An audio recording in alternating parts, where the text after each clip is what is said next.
To recap, at the University of Missouri, black student groups have been complaining for months about racial slurs and other slights on the system's overwhelmingly white flagship campus in Columbia. Their efforts got a boost over the weekend when 30 black football players announced they would not participate in team activities until President Tim Wolf was removed. Well, yesterday, we heard that Missouri President Tim Wolf resigned, the resignation effective immediately. And now Missouri Chancellor Bowen Lofton is also stepping down. He announced that he will transition to a new coordinating research role for the UM system. Lofton came to Missouri in 2013 after serving as Texas A&M president. The Tigers will return to practice today and will play in Saturday's game versus BYU. Ryan Clark is with us. Good to see you, as always. We'll get to that jersey later. We're going to stay serious here. What impact is this going to have moving forward? Well, for me, it's a huge win for a state that needed a win racially. With the Michael Brown case and the unrest in Ferguson and people feeling like, African Americans feeling like they didn't have a voice. African Americans feeling like they would not be heard and have not been heard. You also have to tip your cap to Jonathan Butler. He didn't have a team. He didn't have backing. He didn't have TV coverage. And he took a stand on his own for the injustices going on at the University of Missouri. And when I look at the players on this team, even when I first heard about it, when I was reading it on Twitter, I was nervous for them because they were, and in no situation do I want people to lose jobs, but they were calling for a man's job in a situation where many people see those players as privileged. They see those players as being blessed and given an opportunity to get an education. And I've heard it so many times that players should just shut up and play football. This university is giving you money to go to school. They're paying for your room and board. You should just hush. And so for those players to take a stand and say, you know what, we won't play football. And I've been an 18, 19, 20-year-old college football player. At that time, there was nothing more important to me in the world than getting on that field. And for those guys to take a stand and say, you know what, because of the rest of the students in this school, it's not about us. We're going to take this stand. I think the most powerful part of it for me wasn't the first picture with the African-American or the black players. It was the picture with the whole team. It sent the message that, you know what, it's not just about the inequalities they feel, because we all feel them, and we're all together. And for Coach Gary Pinkel, I first of all don't think he had a choice but to back his players, but I'm glad, but it's still the situation. It's hard to do that when you're a staff and faculty member of the university. But now when Gary Pinkel goes to sit in a home during recruiting and he sits across from a black mother and tells her, I have your son's best interest at heart, it's no longer lip service. So I think for all the people involved, for the school, for the players, for the coach, even some of the faculty and staff that begin to walk out, it's a total win in the sense of now Missouri, now the residents of this community see that, you know what, things can change. People will be heard. And you don't have to fight, you don't have to riot, you don't have to be violent. You just have to believe in it and do it. And so I think this whole situation is awesome from the beginning to the end. Well said. You want to go? I want you to go. Really? Yeah. Okay, I'm going to take one more step back. After I had a night to sleep on it last night, you and I had a discussion on air about it yesterday in Chicopee, Mass.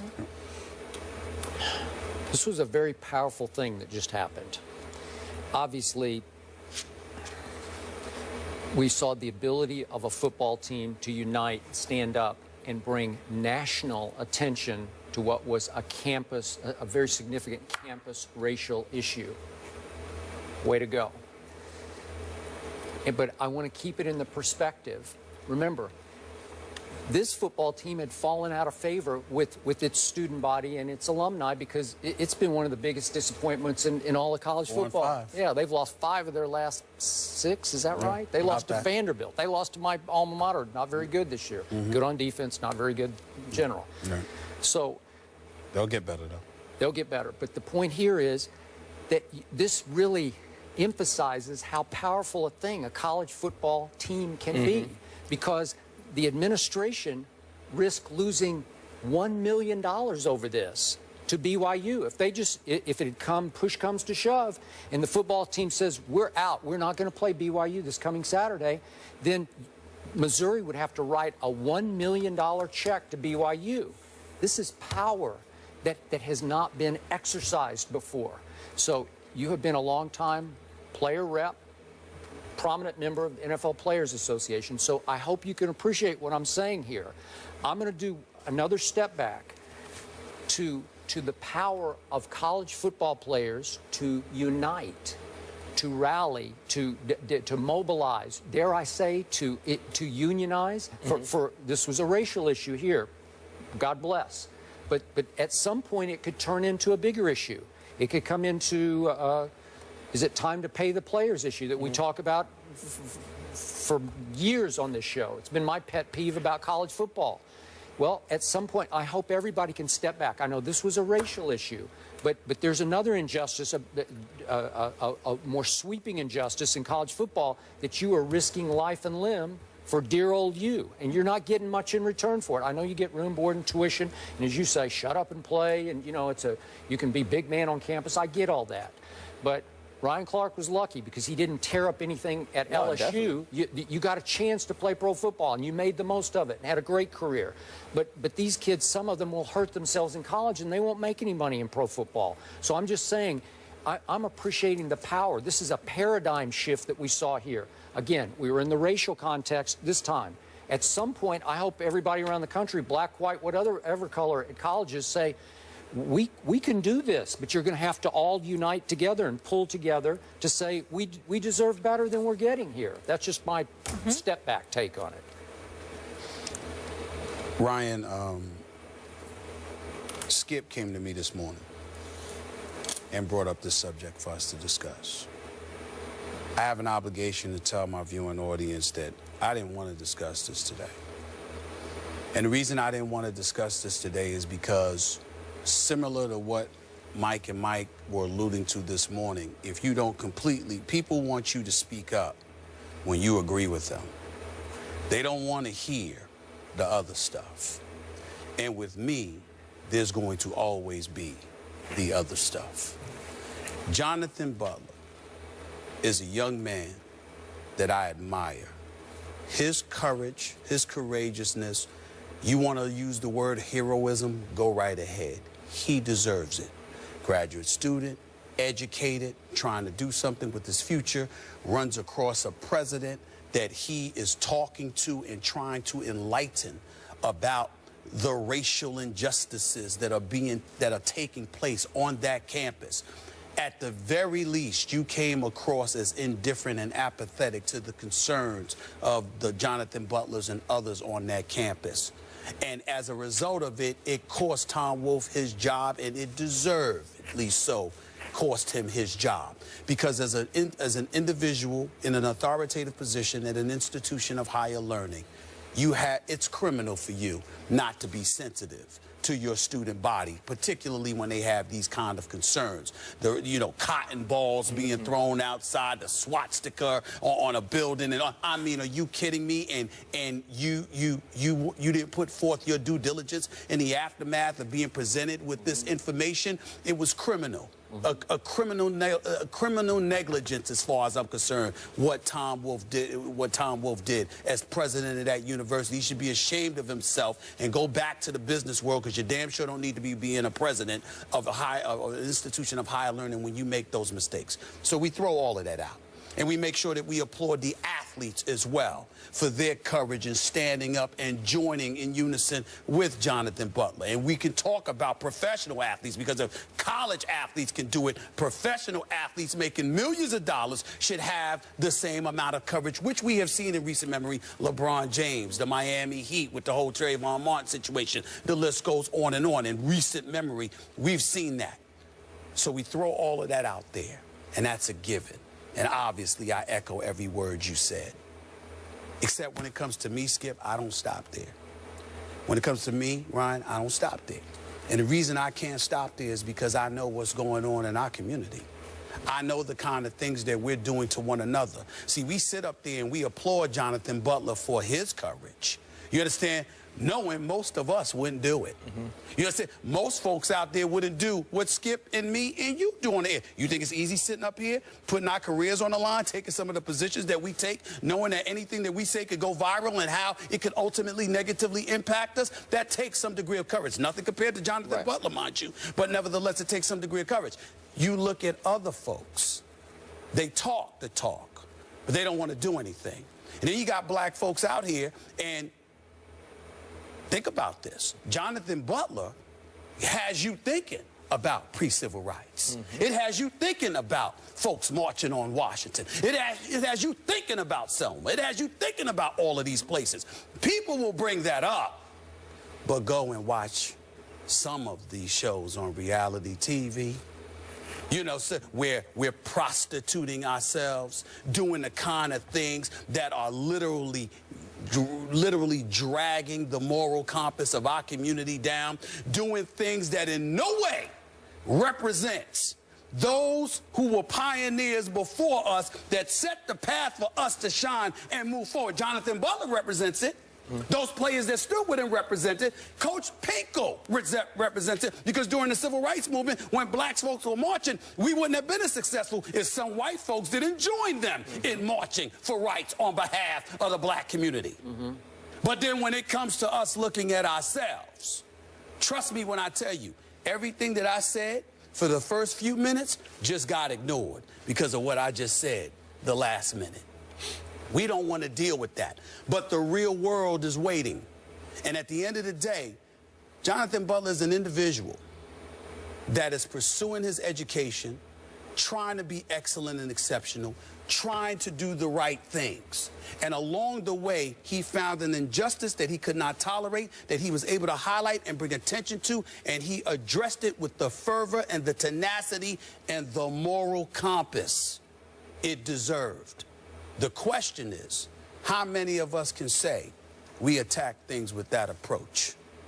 I'm just asking a question, and that's I'm going to leave it at that. By the way, I'll be talking about it on my radio show, too, because I don't want people thinking I'm running. I don't want people to think I'm running. I'll be on Mad Dog Sports Radio at 1 o'clock. You can find me. Running from what? Because they'll come at me, Skip. I can't deal with Stephen A., Uncle Tom, Sellout, all of this other stuff, because I'm talking about what we're doing that not only contributes to our own demise, but in no way replicates the people who have made sacrifices for us long before me and Ryan ever got here. Can you give us a specific on that? What do you mean? On things that you don't like that are being done that undermine what has been accomplished? Well, I think the way we carry ourselves, I think the way, you know, when you see some of this stuff that goes on with reality TV, I mean, I'm looking at black women on TV spitting in each other's faces and fighting and doing all of that stuff. I'm looking at brothers just doing things I can't even repeat on the air. I can't believe it got on the air. You know, and it is in no way indicative, not only of pre-civil rights movement, civil rights movement, period. It's also not indicative of how we were raised.